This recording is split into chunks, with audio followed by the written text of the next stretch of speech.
Today I'm joined by Evan Chapman of Square Peg Round Hole. Super excited to have you here, man. Yeah, thanks for having me. Of course. I listened to, I remember your first album I listened to, I think Branches. We played at the station. I was just like mind blown by all of the various instrumentation and like coming from a kind of technology based major with music. I was really intrigued by all of the stuff going on within your music and everything. Awesome. Appreciate Um, that. yeah, and I just wanted to notate also that you have two other members, correct? Sean Yes. and Carlos, who are not here with us today. You said they were doing some studio stuff, Yeah. which Yeah, is they're currently at another studio with another group, and we're gonna do some recording, not this coming weekend, but the following one, depending on when this is released. So, yeah, yeah, they're in the studio, kind of isolating on their own right now, and then we're gonna kind of do the same thing pretty shortly. So, weird. yeah. That's a lot of fun. Yeah, I feel like I don't know, just based on the general vibe you guys seem to give off, I feel like there's a lot of room to incorporate a bunch of different projects together, and just kind of expand yourself out with your creative avenues. And I really dig that. Awesome. Yeah. And everything. But I just wanted you to talk a little bit. This was going to be for all of you, but now it's just you. So you can talk a little bit how you got into Square Peg Round Hole or how the whole project started. And I'm just curious about that. Yeah. So, um, Sean, Carlos, and myself all went to music school in Indiana University out in Bloomington, Indiana. We were all classical percussion majors, and um, back then we kind of had we had dreams of becoming sort of like a classical percussion chamber group. We were sort of like always being paired together in like percussion ensemble concerts and that kind of stuff, just sort of playing like repertoire that was written for chamber percussion groups. And the group first started as a quartet. Actually, there was four of us.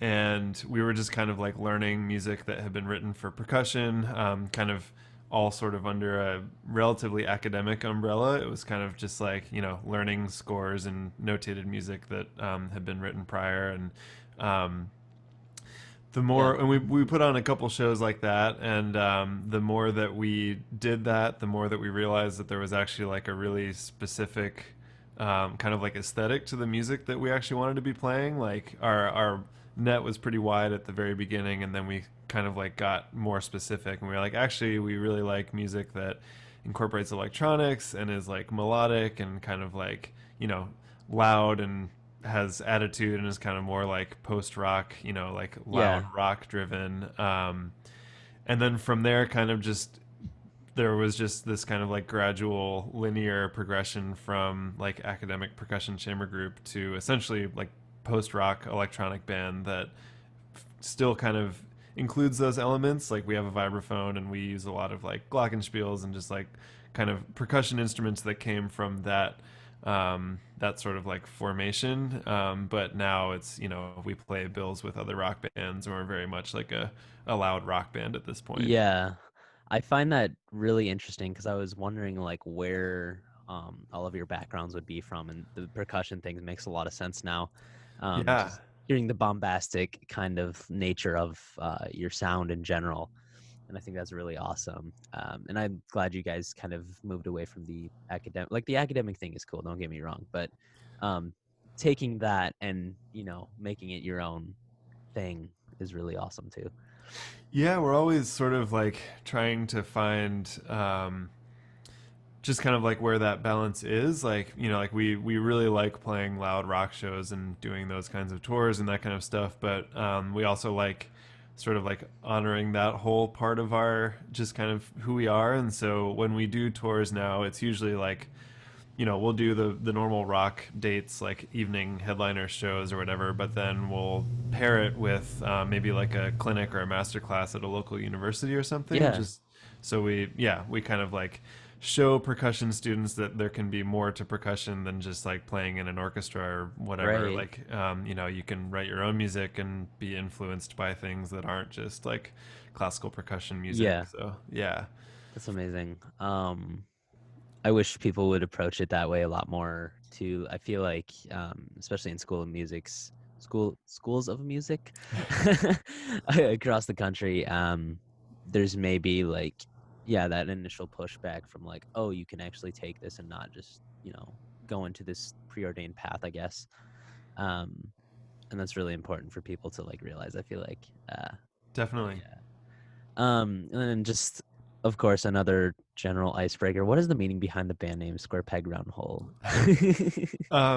So the phrase is like, a pretty common, like a square peg in a round hole. But at the time, I was actually playing. This was once again, in music school, and I was actually playing a solo percussion piece that was called Square Peg Round Hole. Mm, And it was going to be for a recital at some point, and we went back and forth on a ton of different names. We're all like really bad at naming things, and essentially kind of like kept coming back to that just because it seemed to make so much sense for who we are. Because at the time we were like kind of a percussion chamber group, but also kind of playing like clubs, and we were like had these bits of electronics, and it was like, are we an electronic band, or are we a chamber group, or are we a rock band?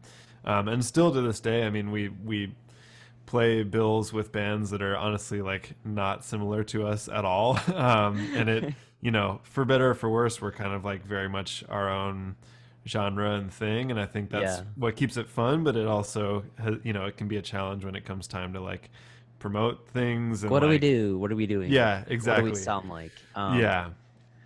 Yeah.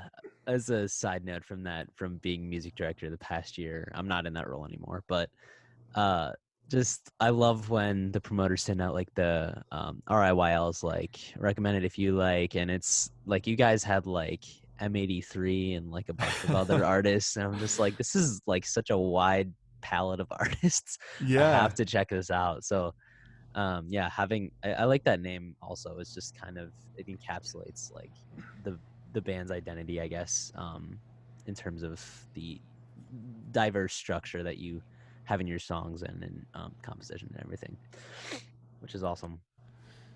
Yeah. I mean, there's, it's kind of nice, like sort of, you know, kind of being a combination of these different genres, like allows us to fit in a lot of different molds. Like we've played like, like psychedelic jam festivals, and we've played like like really like techie, nerdy electronic festivals, and Yeah. like we kind of fit in all these different sort of like umbrellas. But at the same time, sometimes like labels or whatever want you to be a specific thing so they can market you Right. as such, and so it's always kind of a juggle of like the enjoyment of not necessarily being in one yeah, like Yeah. under one label, but also that it causes some difficulties too.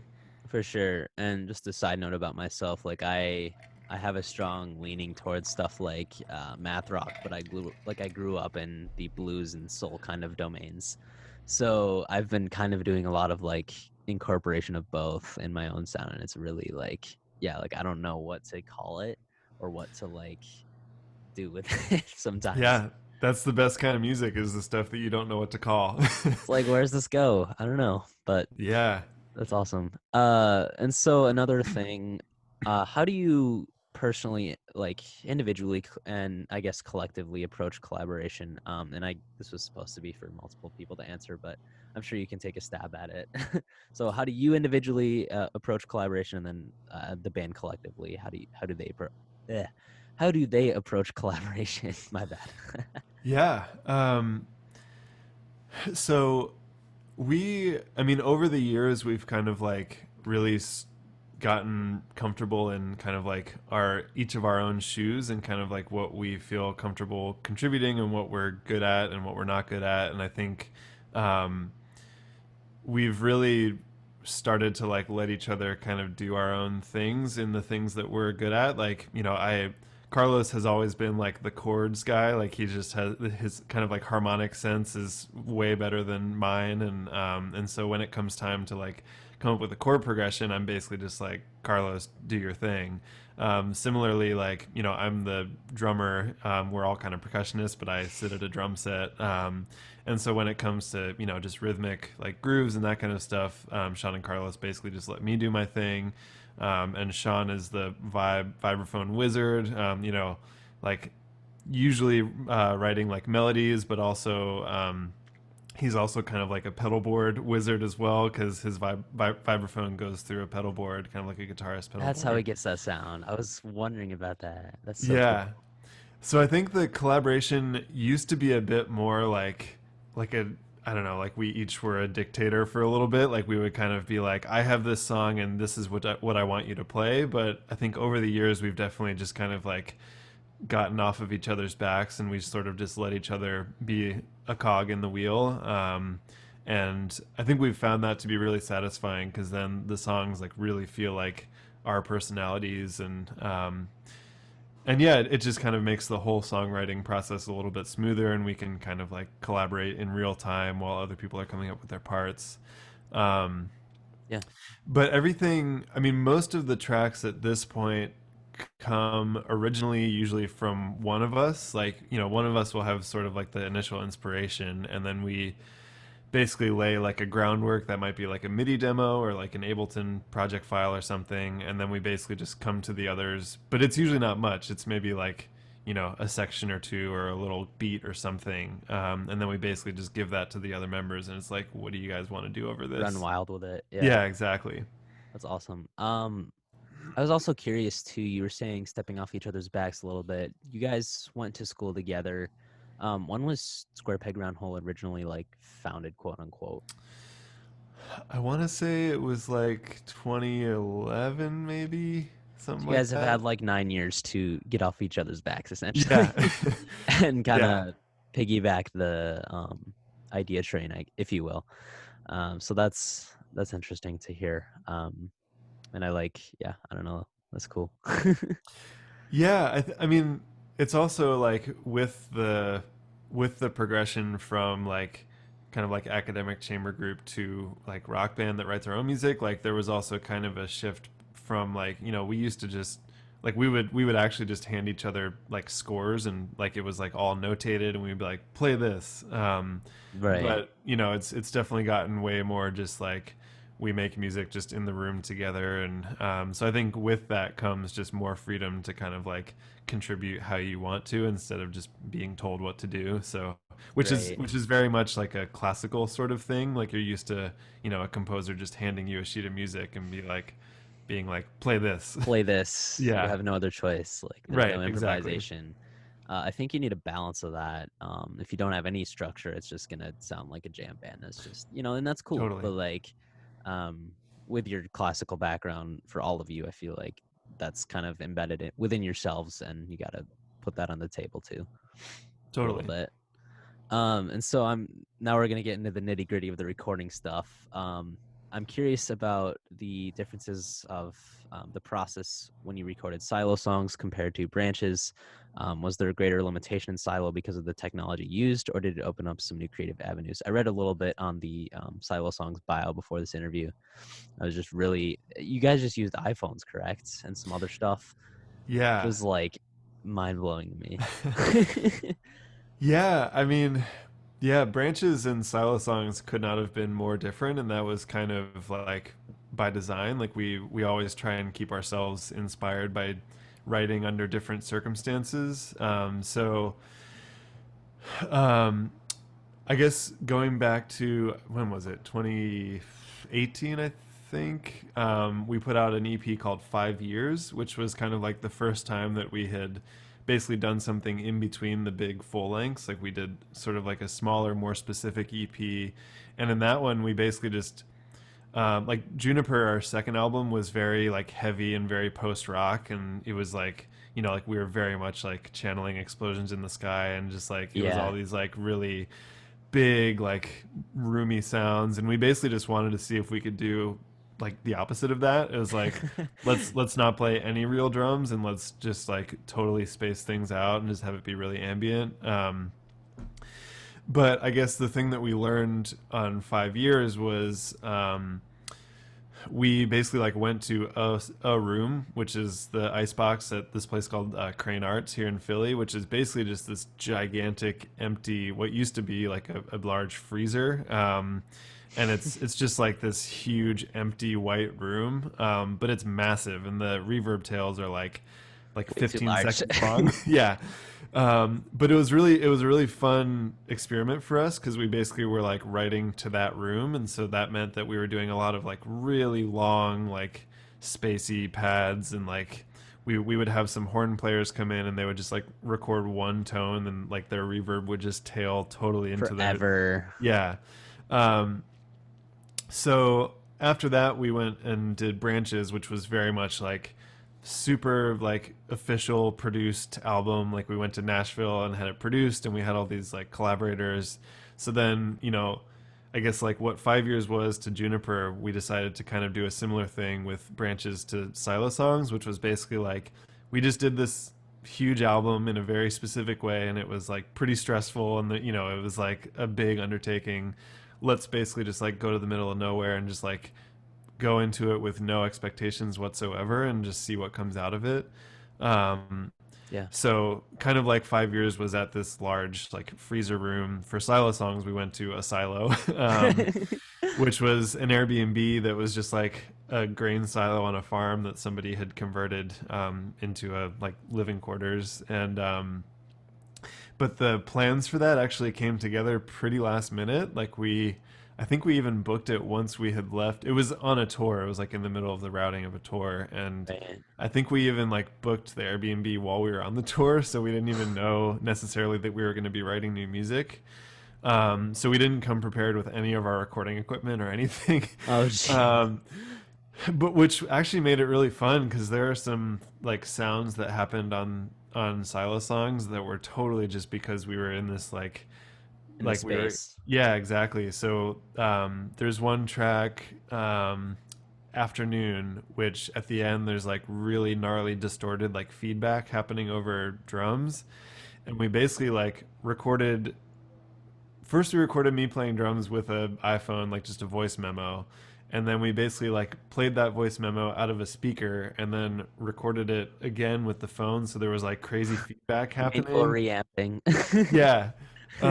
So there was just a lot of stuff like that where we were like recording with the internal mic on the MacBook and iPhones, and but that forced us to get like super creative and kind of like process things in really crazy ways. And so, yeah, Yeah. I love any like out of the box stuff too. Without plugins, it's just I don't know. You can't recreate sounds. It's kind of like with modular synthesis in a way, where you push a button, you get this thing, and then like that's it. You know. totally. Um, and that's amazing. You were also talking. I'm trying to remember which one you were recording in a freezer for the other one. Was that what was that album called? 5 years. 5 years. So where did you guys also mix and master that one too? I saw in Silo Songs you mixed and mastered it. I was just curious about some of the other ones, like how that was done.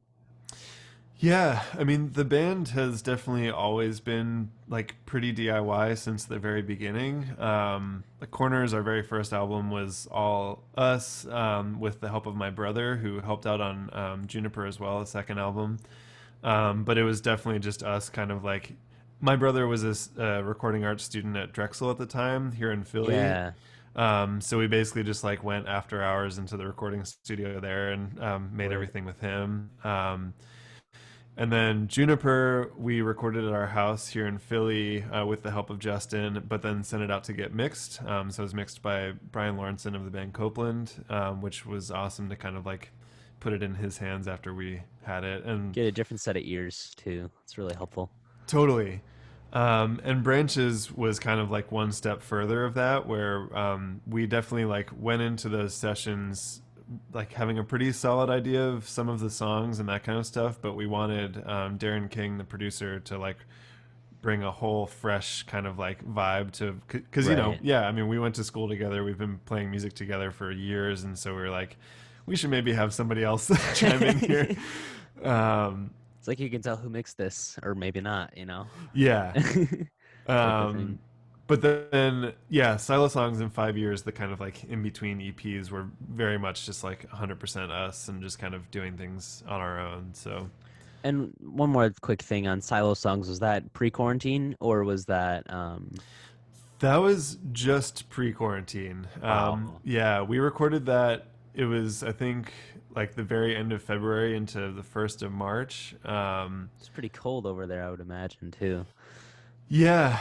Um, yeah, we were kind of like doing a tour, and actually, like the last night of the tour was a show here in Philly, a hometown show, and that was actually like the last night before everything got canceled. So I remember Yeah. even that show, we were feeling a little on edge. And Yeah. honestly, right now, it seems crazy to even think that we had like however many people were at that show in one room.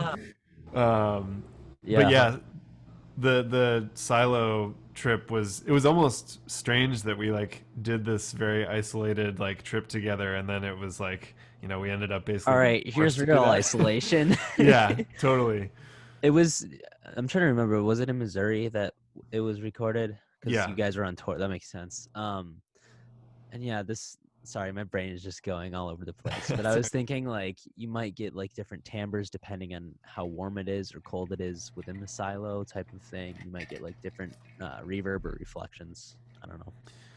yeah, in that case, the silo was actually pretty like, I mean, it was dressed up to be like an Airbnb, so it was kind of temperature Yeah. regulated and all that stuff.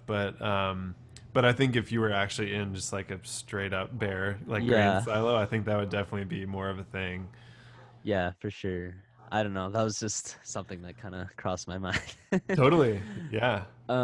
So it sounds like you guys have kind of been all over the ballpark with different types of sounds. I'm wondering what you guys are planning for the future and or are trying to like emulate together. Like what do you see as possible avenues to go down? You guys genre mesh often, it seems like. So I'm just curious about that.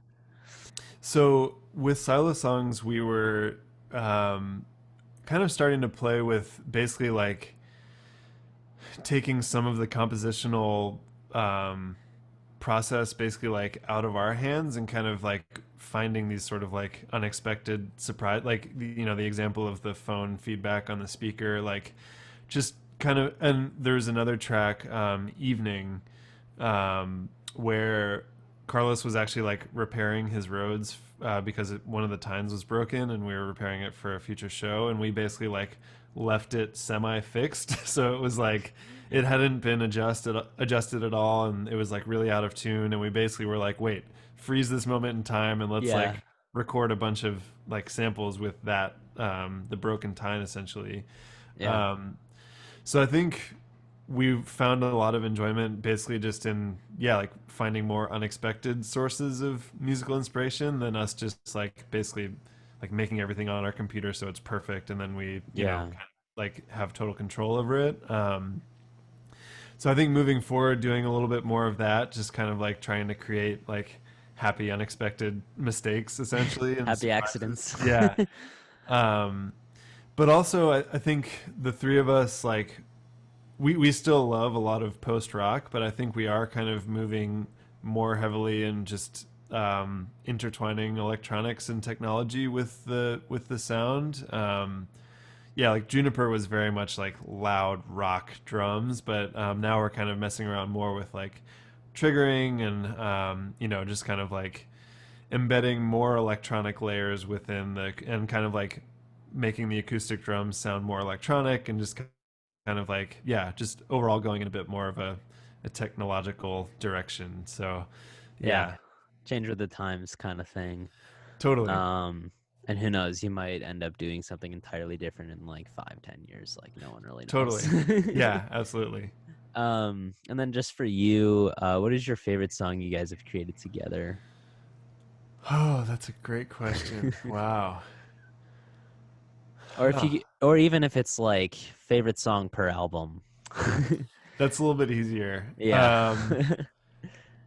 I think, I guess Bats is one that stands out to me kind of for all time, just because it's from our first album, Corners, and it's kind of like multi-tiered because I think all of us have really fond memories of the writing session that song and Starshine, which are both from Sure. Corners. We were like, it was just like a really fruitful writing session for us that was at like a lake house, and it was just like we were totally in the vibe, and I think Bats has kind of like the test of time. Like some of Corners is not necessarily who we are now, but we really love playing that song live still. It's Yeah, like always a thrill, and so I think right. the combination of like the nostalgia of that writing session being so much fun, but also that still being a song that we're proud of now, even though it's like, 3 or 4 albums later or whatever, 3 and 2 half albums.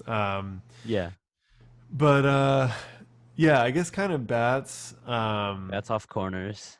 Yeah. From Juniper, I would say maybe A-Frame, although I think we're like a little sick of playing that one live at this point because we've played it for so many. It was like already an old song by the time we recorded Juniper, so it like Yeah, um just carried that like I don't know. Like yeah. you've heard it so many times and you're just like this is a great song, but like I'm literally just done. Yeah. I think from a like songwriting standpoint, we're all really proud of that song, but I think it's kind of like lost a little bit of its steam just for us Yeah, playing it so many times. sure. But yeah, and then but Five maybe years. yeah, 5 years. I think So Far Not Close is my favorite from that. That was one that Carlos had written, and I think it just has like it kind of like sums up what that project was, which is just like totally just a stretched out like Yeah. ambiance for a stretch of time, and that one's really fun to play live when we did a couple shows for that EP. Um, Branches, I would say, I think Here With Me Now. It's, I Yeah. think, my favorite recorded, but also the most fun to play live too. And that one, I have to give a shout out to Darren King because he basically took like we had like many different fragments of basically like different unfinished songs, and he kind of just like combined them all into one super song, Yeah. which turned into Here With Me Now. And I remember like when we left the studio in Nashville, we were like, I have no idea what that track is going to be, but I hope Darren does something cool with it. And Yeah. he sent us a mix like 2 weeks later or something, and it was like, holy crap, this is Yeah. like totally different than what we thought this was going to be, and this is awesome. So It's kind of like modular music in terms of like you can place these different sections together, I feel like. And that seems like what happened with that one. totally, yeah. And Darren like chopped up the drums in a really interesting way. Like I had kind of laid down some like fairly standard beats over it, and he just like went crazy with the sampling, and I think what he Yeah. did like totally turned that song around. So yeah, I really like that one. And and then from Silo songs, I think Evening is my favorite. I just really like the sort of like Rhodes Tyne broken thing, that Yeah. that kind of vibe. And then when it kind of like explodes towards the end, I'm really excited to start to play that one live once live shows become a thing again. Yeah, who knows when that'll be. Yeah. But have you guys considered like doing like I know you guys are working together on some new material. Have you ever considered like a live stream type of thing to I don't Yeah. know. Yeah, I think we're gonna try to see if we can do something when we're sort of like isolating together next Yeah. weekend. Okay. Yeah, we haven't really done. I mean, Silo Songs was kind of like our project, like our quarantine project, because we Right. recorded it right during quarantine, but then obviously had to like mix it and do all the design and video and everything. So Yeah. that's kind of kept us busy until now. But yeah, I know all three of us are super stoked to learn how to play those songs live, and I think we'll Yeah. coordinate some kind of live stream performance once we're all together in the same room again. That's another interesting thing too. You guys actually have to learn how to play them live. Like you were saying with Here With Me Now, it's like, okay, here's this thing that is it Darren that put them together? Or Yeah, yeah, so Darren put them together and now it's just like, oh, how do I play this thing that I initially played one way and he just, spliced them up in an entirely different like construct. totally. I think uh, Silo Songs is going to be the most extreme example of that, because all of the other music has still had some semblance of like live parts that we've played, but I mean Silo Songs was made with us like huddled around a iPhone and a MacBook. Like, yeah. we definitely were not playing real instruments. So Yeah. so that'll be interesting. That's so cool. That's really inspiring to hear. Just like thinking about how I could approach my own recording type of things, and especially yeah, going out of the box, like recording with an iPhone. Like, why not? You know? Yeah. um, and taking samples of whatever. I gotta get better with sampling because that's it's a fun little avenue to go down. It's a wormhole for sure. Oh, absolutely. Yeah. um, so yeah, and then I guess final advice for any musicians dabbling with recording or any of this creative nonsense that you may have.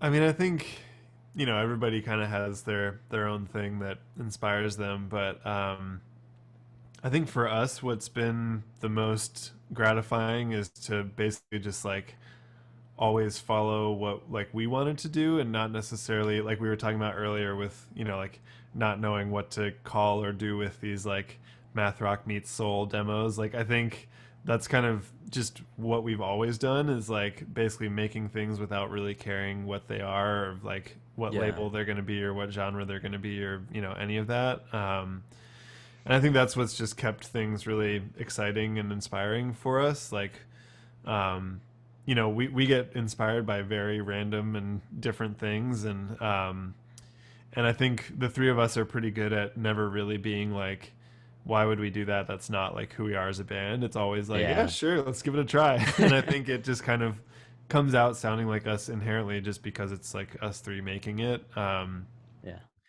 So I think, yeah, I think if people are interested in just kind of like careers in music or being creatively satisfied or whatever, I think just kind of like doing what you want to do. It sounds cheesy and cliche, but just like doing what you want to do and not really caring about what label to call it or any of that. Just kind of like make stuff that sounds like a combination of everything that you're inspired by and just like let whatever comes out come out. yeah. um, yeah. And eventually it'll turn into something you might actually like.